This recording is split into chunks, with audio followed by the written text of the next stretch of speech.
Канікулы перыяд актыўнай перавозкі дзяцей, упэўнены дзяржаўтаінспектары. Згодна ПДД, маленькія ўдзельнікі дарожнага руху падчас паездкі павінны знаходзіцца ў спецыяльных утрымліваючых прыстасаваннях, якія адпавядаюць вазе і росту дзіцяці. Праваахоўнікі спыняюць машыны, правяраюць аўтакрэслы і рамяні. Бяспека маленьких пассажиров на контроле ДАИ.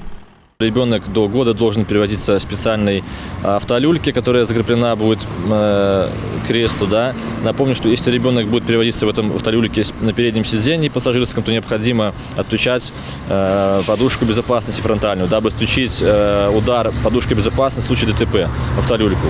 Что касается детей от 5 до 12 лет, то должны быть специально движущие устройства, обеспечивающие безопасную перевозку детей, соответствующие росту и весу ребенка. Вот также различные использоваться бустеры, подушки специальные. Что касаемо детей до 12 лет, чей рост выше, чем 150 сантиметров, можно не использовать данные устройства, но опять же необходимо обязательно пристегивать ребенка ремнем безопасности. Як адзначаюць супрацоўнікі ДАИ, колькасць неадказных вадзіцеляў паступова памяншаецца. І аўто, дзе дзеці сядзяць на каленях бацькоў альбо паміж сядзеннямі, апошнім часам сустракаюцца рэдка. Аднак машын, у якіх маюцца спецыяльныя крэслы, але яны не выкарыстоўваюцца, пакуль што шмат. Такая сітуацыя і ў салоне чорнай Тойоты, якую вартавыя дарог спынілі на вуліцы Францыска Скарыны. Ззаду двое дзяцей. Ёсць бустеры, але хлопчык з дзяўчынкай не прышпілены рамянямі бяспекі. На першы раз маму вадзіцеля прабачаюць, адбываецца профилактычная гутарка и выносится папярэджанне. За паўторнае парушэнне пагражае штраф у памеры до 4 базовых величинь. Всегда ли вы пристегиваете своего сына? Конечно, мы в данный момент пристегнуты.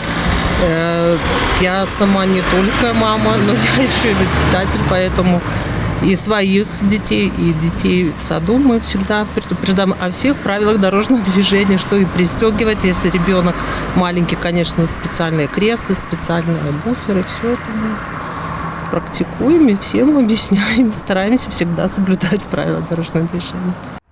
Не сакрэт, што бестурботнасць вадзіцеляў можа каштаваць здароўя, а часам і жыцця маленькіх пасажыраў. Згодна лічбам статыстыкі, з пачатку 2021 года на тэрыторыі Малодзечынскага раёна адбылося 7 аварый, у якіх пацярпелі дзеці. 2 з іх здарыліся па віне саміх дзяцей. А таму супрацоўнікі ДАИ вядуць актыўную профилактычную дзейнасць.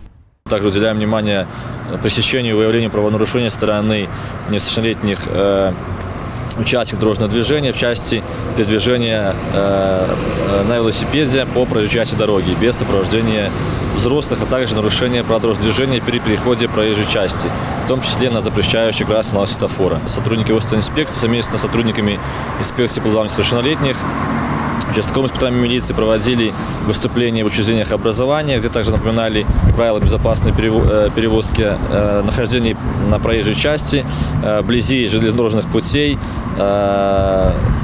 нахождение, скажем так, в средствах сети интернет, вот, где также напоминали правила безопасности. С пачаткам тыдня школьнікі вяртаюцца да заняткаў. Дарожны рух пачынаецца не з праезнай часткі, а з першых крокаў ад пад'езда дома, адзначаюць вартавыя дарог. Супрацоўнікі ДАИ рэкамендуюць нагадаць дзецям пра найбольш небяспечныя ўчасткі дарогі на шляху да школы. Напрыклад, нерэгулюемыя скрыжаванні, вузкія тратуары, пад'езд грузавога транспарту да магазина, прыпаркаванае аўто. Галоўнае правіла бяспекі – гэта ўвага і асцярожнасць. Алеся Ушакова, Алексей Андреевский, МКТБ.